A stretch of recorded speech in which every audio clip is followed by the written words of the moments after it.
talking to Coach the last couple of games, he's talked about trying to get you into some spots off the ball where you can do a couple of different things.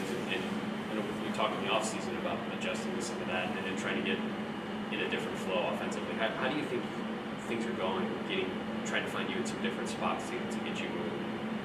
I feel like it's going well. Just playing off different reads, different coverages. A lot of teams playing two on the ball. Me every time I come off the ball screen. A little enough super heavy, so we're trying to find different ways I can be more aggressive off the ball. Well, what are the keys when teams are committing to the ball, like Auburn did? What are the keys to getting out of that and having a different result than you guys did that day? I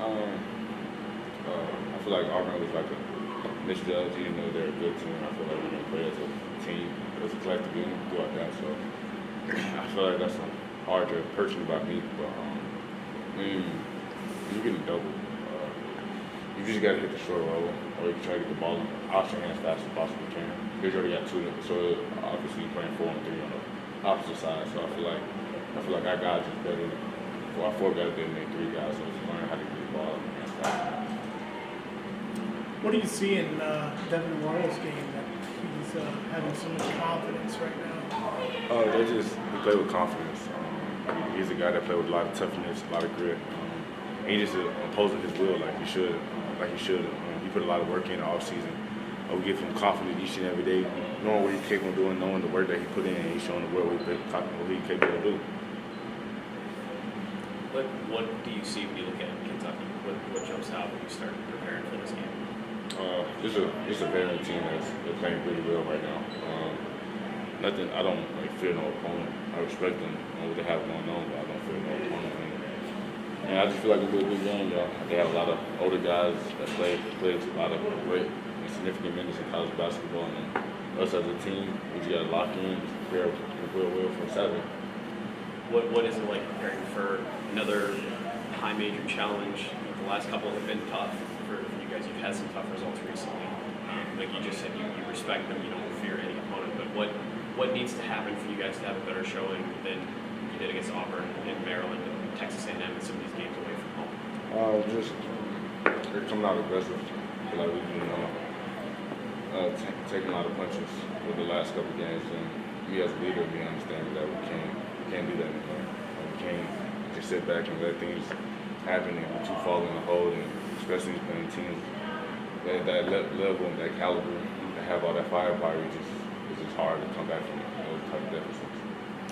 Their point guard, Lamont Butler, played at San Diego State. Has Micah Parrish talked to you at all about what he likes to do and what makes him a special player, I guess? Or I played against him. Yeah. I played against him long time, like my freshman year, and he's very developed, great on-the-ball defender, great player overall. And we haven't talked as much, but we're going to today. So talking about some of the weakness and strength that he's capable of doing. And he's a great guard, and I feel like I'm a great guard as well. So we're just going to battle it out and best man win. what do you remember about 2 years ago? You guys played overtime up there against North Carolina, I think. It seemed like the place was packed, and it was like a Knicks playoff game, the way that crowd was rocking. Just what do you remember about that, I guess? That it was a away game. North Carolina fans travel. Yeah. And I'm trying to prepare my guys, trying to tell them, like, Kentucky fans travel, so it's going to feel like another road game. So I was just letting them know, like, we got to need your head that mentally, physically. It's going to be one of them games, and you can't just come out slacking. For Junie, if Michi's not around, not playing, it seems like he has to play a ton more minutes, and you don't have a lot of backups there either. Just how are you preparing him to go from playing 15 or 20 minutes to maybe having to play 30? Just what do you say to him to up his game, I guess? Just tell him, just be you, yo. Don't change nothing about you. Don't do anything that you is out of your reach. You're just doing what you do that got you more minutes. Now you got even more minutes, because I've been in that freshman spotlight playing 30, 35 minutes. So I'm just letting him know, like, we should probably have to do these couple practices. Probably got to up your conditioning more. And practice might have to go a little bit harder so you can stand longer in them games, especially being a freshman. But I feel like he's capable of doing that. I feel like he's been capable of doing it, and he's going to show the world what he's capable of doing. How have you had to adjust with without Michi, and like I said, we don't know if he's going to be with you guys this weekend or not, but without him the other night, like how has that, so much of this team in the offseason was about, you guys and, anchoring that backcourt. What is life like without him, and how has that impacted you? It's been different. We haven't had like a full roster of players for like a good little minute. I don't know for sure. I want to say just him. Not having him, Quez, Colin, let's take away some of our strength of being able to be depth.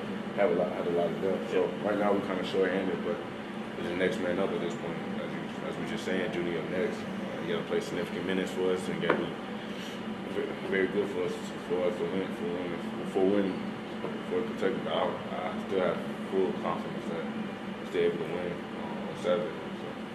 Both Evan and Devin said after the Valpo game that after Auburn, you guys had a talk as a team. They said it was pretty even keeled, but that you guys said kind of what needed to be said to each other. What was your takeaway from that experience? We just got to be better. We all had to talk, all went around and talked about it. Tell everybody that we just need to be better. Even me, I got to be better as a leader. Tell everybody what I need them to be at, so we can be better as a unit. We had better practices, so we feel like we're more vulnerable. We can tell people straight up to their face, if you ain't playing hard, you need to play better. If you ain't doing something right, we're going to let you know. I feel like just having an honest kind of conversation can just help only go and build us up. So no lying, no trying to not say nothing, no sugarcoating, just tell you straight up truth. If you don't like it, you don't like it, but at least I told you the truth and respect. Are you? I'm sure you've probably had like talks like that before. You've had some ups and some downs in your 2.5 years in Ohio State. Like at some point, like what's the level of frustration that like you guys keep having to have those? Maybe frustration is not a fair word to say, but just that it seems like you've had to deal with ups and downs a lot. Like, are you getting sick of the downs? Oh, of course. I mean, I feel like nobody likes adversity, but it comes with it. You know what I'm saying? Showing your testimony, showing your faith, showing your belief. Just give all the glory to God. Just knowing like even sometimes when it's bad, you gotta still look at the positive and look at the good in things. So, no, I definitely don't like bad at all. I'm not gonna say like I like it or anything, but I just don't like it. I feel like nobody likes the bad in life or basketball or whatever you do in your profession. But you just learn, you keep pushing through. And that's the strongest people survive. Where do you think this team is in learning what it takes to push through and to flip that page? We're still learning. We're still growing. But I feel like the adversity that we have, I'm glad we have it now. But later, we understand what we need to do because conference play around the corner. I'm not saying no games are beating others, but that's when we need to start clicking and things of that nature. But I feel like this game on Saturday, when we win, I feel like that would take a big step forward for us in conference play. I want to ask you about Evan in the year that he's had, all the stuff he's talked about with his dad, and just kind of how tough of an emotional year it's been. And, his dad's obviously doing much better now, but how have you seen him kind of handle that? How have you tried to be there for him as he's gone through all that? I just know him personally. I've never been experienced nothing like that in my life. I understand how close Evan is with his dad and things of that nature. He's trying to be the best teammate he ever possibly can. Take us going out as a team and doing anything to take a mind off of things and that nature. Just being there mentally, definitely spiritually for him, because I know it's tough having somebody that you look up to all your life and you've seen them in the hospital. I just know it's tough. So it's us, for me, and being the team around him and the coaching staff just being there for him the whole time, and I feel like it's been good for him. Bruce, thank you. Hey, thanks a lot, Bruce.